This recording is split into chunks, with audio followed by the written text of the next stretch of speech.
அனைவருக்கும் வணக்கம். இந்த வீடியோவில் நீங்கள் பார்ப்பது ரெட் ஸ்பைடர் மீட் என்று சொல்லக்கூடிய செம்பேன். இது பூச்சிகள் அல்லாத ஒரு உயிரினம். 8 கால்களை கொண்டது, அதாவது 4 ஜோடி கால்களை கொண்டது. இதனுடைய வாயமைப்பு பார்த்திங்க அப்படின்னா சாறு உறிஞ்சும் வாயமைப்பு. இது மிக முக்கியமாக சில்க் அண்ட் வெப்பிங் சிம்டம், அதாவது ஒரு நூல் மாதிரி ஃபார்ம் பண்ணி அதில் முழுவதுமாக படர்ந்துருக்கும். படர்ந்துட்டு இலையில் உள்ள சாரை உறிஞ்சிக்கிட்டே இருக்கும். தற்பொழுது நீங்கள் பார்ப்பது சில்க் அண்ட் வெப்பிங் சிம்டம்.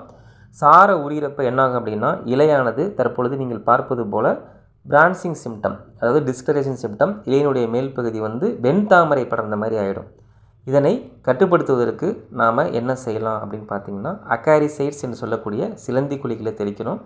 மிக முக்கியமான சிலந்தி குழிகளான டைகோஃபால் 1 லிட்டர் தண்ணீருக்கு 2 மில்லி, அல்லது ப்ராபகைட் 1 லிட்டர் தண்ணீருக்கு 2 மில்லி, அல்லது ஃபென்பைராக்சிமேட் 1 லிட்டர் தண்ணீருக்கு 2 மில்லி, அல்லது ஸ்பைரோமெசிபன் 1 லிட்டர் தண்ணீருக்கு 1 மில்லி. இவற்றில் ஏதாவது ஒரு சிலந்தி குழியினை நம்ம ஒட்டு பசையோடு கலந்து தெளிப்பதன் மூலம் இந்த ரெட் ஸ்பைடர் மைட்டை நம்ம இலகுவாக கட்டுப்படுத்தலாம். சாமந்தியில் இதனுடைய தாக்கம் மிக அதிகமாக தென்படும். சிலந்தி குழிகள் தெளிப்பதற்கு முன்பு இலையை எடுத்து, அதாவது இலையினுடைய அடிப்புறத்தை எடுத்து ஒரு வெள்ளை கலர் பேப்பரில் அழுத்தி பார்த்தோம் அப்படின்னம்னா அது உடம்புல உள்ள சிகப்பு கடல் லிக்யூடு அந்த பேப்பரில் நன்றாகவே தெரியும், ஒட்டி இருக்கும் அழுத்தினோம்னா. சிலந்தி குழிகள் தெளித்ததுக்கு பிறகு பார்த்திங்க அப்படின்னா அதே இலையை பறித்து ஒரு வெள்ளை கலர் பேப்பரில் அழுத்தி பார்த்தோம்னா அந்த ரெட் கலர் லிக்யூடு நமக்கு தெரியாது. ஸோ அப்படின்றப்ப நம்ம சிலந்தி குழிகளை அடித்ததுனால அந்த ரெட் ஸ்பைடர் மைட் இறந்துடுச்சுன்னு அர்த்தம்.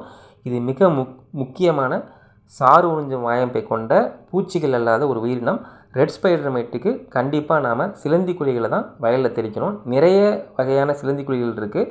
அவற்றில் காமனாக பயன்படுத்தக்கூடிய ஈத்தியான் 1 லிட்டர் தண்ணீருக்கு 2 மில்லி, அல்லது வெத்தலையில் ரெட் ஸ்பைடர் மைட்டுக்குன்னு அடிக்கக்கூடிய ஃபெனசாக்வின் 1 லிட்டர் தண்ணீருக்கு 2 மில்லி, அல்லது வெட்டபிள் சல்ஃபர் 1 லிட்டர் தண்ணீருக்கு 2 கிராம். இது போன்ற சிலந்தி குழிகளையும் நம்ம பயன்படுத்தி இந்த ரெட் ஸ்பைடர் மைட்டை இலகுவாக கட்டுப்படுத்தலாம்.